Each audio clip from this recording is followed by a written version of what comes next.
안녕하세요 여러분, 킵다이어트 전문가 김경미입니다. 오늘은 감정적 식사에 대해서 한번 이야기를 해보도록 하겠습니다. 이 가짜 식욕 그리고 감정적 식사라는 말이 있습니다. 이것은 내가 배가 고프지가 않아도 어떠한 특정 음식이 먹고 싶어지는 욕구를 이야기합니다.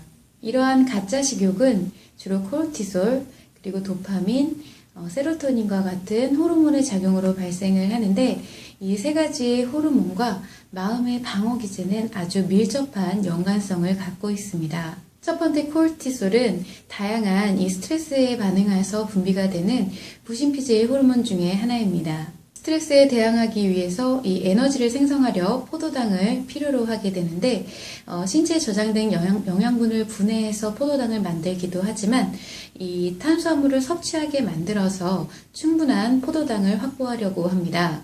그래서 스트레스를 받게 되면 탄수화물이 당기게 되는 것입니다. 두 번째 행복 호르몬이라고 불리우는 세로토닌의 감소가 탄수화물을 당기게 합니다. 스트레스로 인해 이 세로토닌의 분비가 저하될수록 이 포도당을 필요로 하기 때문에 탄수화물을 당기게 하는 것인데요. 뇌는 이것을 기억했다가 당분을 제때 섭취하지 않을 시에는 되려 초조하고 불안해지게 됩니다. 이와 같은 악순환이 우울감으로 이어지는 현상을 슈거 블루스라고 합니다.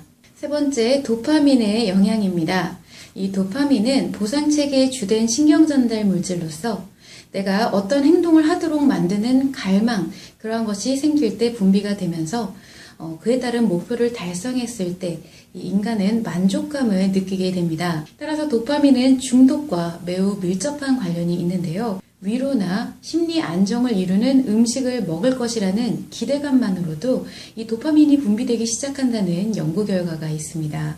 그래서 이러한 도파민의 분비 역시 가짜 식욕을 일으키는 원인이 됩니다. 앞서 말씀드린 맥락을 보았을 때 이 마음에서 스트레스를 자각했다거나 마음의 안정을 느끼고자 할 때에 이와 같은 호르몬에 의해 가짜 식욕이 발생하는 것을 알 수 있습니다. 그렇기 때문에 이 스트레스에 대한 예방과 치료를 하게 되면 불필요한 음식 섭취가 현저하게 줄어들 수가 있다는 것을 짐작할 수 있는 것입니다.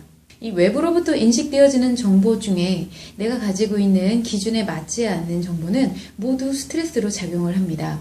자, 그래서 인간관계의 심리작용에 있어서 모든 관련한 기준을 이 무의식에 만들어주는 것이 바로 스트레스에 대한 예방법이자 힐링법이라고 할 수가 있겠습니다. 이때 여성은 무의식의 상처를 치료하기 위해서 이 위로를 받으려는 작용을 하게 되는데 이 음식이 습관적으로 위로받고자 하는 대상이 될 수가 있으며 코르티솔 그리고 도파민, 세로토닌 등 이 인체의 호르몬 작용과도 직접적인 연관성을 갖는다고 볼 수가 있습니다. 그렇기 때문에 이 식욕 억제제와 같이 인위적으로 식욕을 막는 행위는 근본적인 원인 해결 방법이 아니라고 할 수가 있고요.